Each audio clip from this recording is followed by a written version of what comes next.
I think the root issue is this: the fear of failure will drive you to the land of apathy. Here's the hard truth about what's happening here. Moses wasn't hiding from Pharaoh. He was hiding from his failure. Pharaoh dies at the end of chapter 2.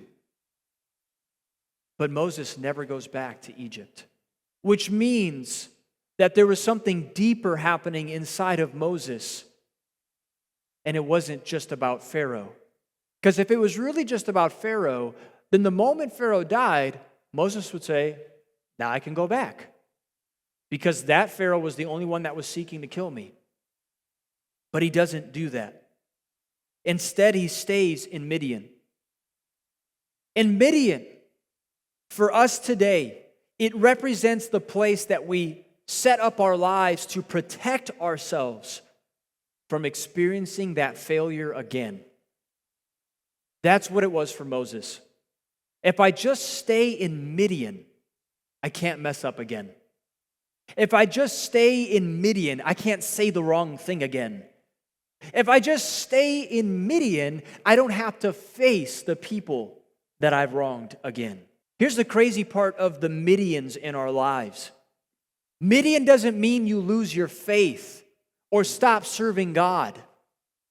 You can still tithe faithfully from Midian. You can still study the word passionately in Midian. You can still worship with abandon in Midian.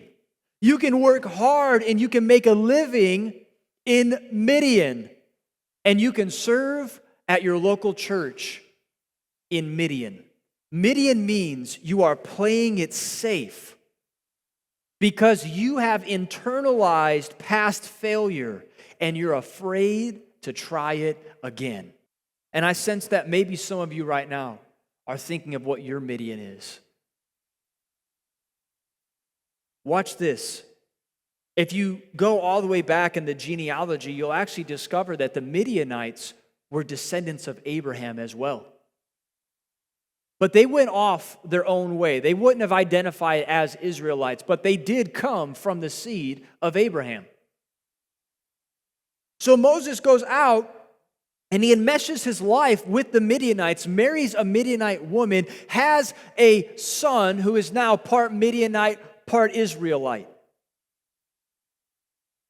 And the Midianites were very, very distant relatives of Abraham. And this is what the fear of failure does to us. You settle for distance because proximity reminds you of the failure. So he ends up with the distant relatives of Abraham when he was called to the immediate relatives of Abraham that were in Egypt. But he thought to himself, it's okay if I get just on the edge because at least now I'm far enough from my failure. One of the signs that you've internalized failure is that you adopt a close enough attitude. Well, I'm close enough. I still believe in that, but I don't actually participate in it anymore. I'm close enough. I'm going to keep my distance, but I'm not going to press in. I'm not going to get too close because last time I got too close, it bit me. I'm going to be vulnerable with you about an area in my life, even to this day, that I know that I had adopted a close enough attitude. When I first got saved, I would read the Bible, and it blew my mind how frequently miraculous healing took place in the Bible. And there was something within me every time I read the word that there was a draw that we needed to see that today. That God that did the things that we see in Scripture through the hands of Jesus and the apostles and the disciples, that we should see that today because God is not dead. I was drawn to this ministry of seeing physical healing. So much so that I even went to a school in Northern California called Bethel School of Supernatural Ministry, literally the title. And their main focus is, their mission statement is that we owe the world an encounter with God. That's what they believe.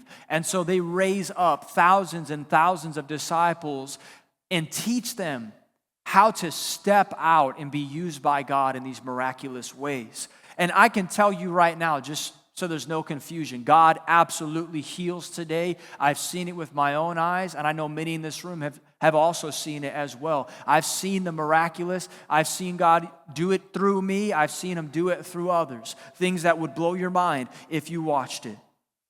God still heals. The problem is, I've laid hands on many people, and they haven't been healed. I've failed many of times. There's times you talk about a slap your forehead moment, like what was I thinking? I got a lot of those stories. And I failed so many times praying for people that I unconsciously started to distance myself. And it would come up as I started to think about it, because really this light bulb didn't go off until I was doing this message. I started to realize, oh, I've done this very thing. And you know how it would come up? If somebody needed prayer for healing, oftentimes I would say, hey, how about you pray for them? How about you? And I would make it look like a teaching moment. It wasn't a teaching moment. I didn't want to have to deal with the possibility that I could pray for them and they wouldn't be healed. Because it had happened so many times before, I thought if I'm not the one that prays, then I won't have to deal with the disappointment of it not happening yet again. I would intentionally go out of my way to not include it in messages when I was preaching.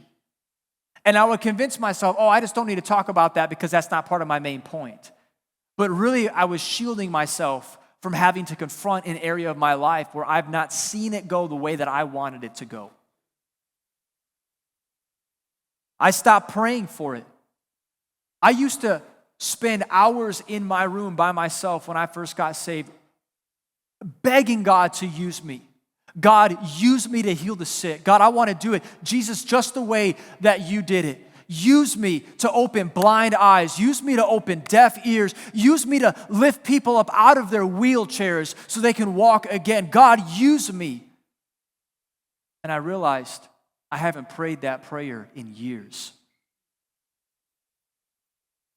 I stopped believing for it. I stopped desiring it. And just to show you how good God is, I have so many of these stories, but this is by far my favorite one.